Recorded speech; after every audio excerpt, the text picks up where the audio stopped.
باپ گھر کا سارا خرچ اٹھاتا ہے، لیکن اگر بچوں کو وقت ہی نہیں دیتا تو کیا اس کی تربیت کی ذمہ داری پوری ہو گئی؟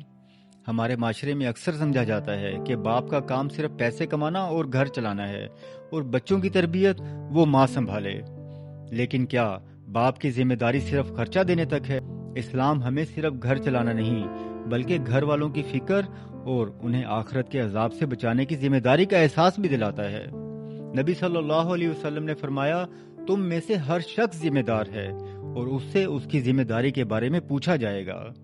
تو باپ کا بچوں کے ساتھ وقت گزارنا، ان سے بات کرنا، ان کی رہنمائی کرنا اور خود ان کے لیے اچھے اخلاق کی مثال بننا بھی تربیت ہے، کیونکہ بچے صرف باپ کی کمائی سے نہیں، باپ کے کردار سے بھی سیکھتے ہیں۔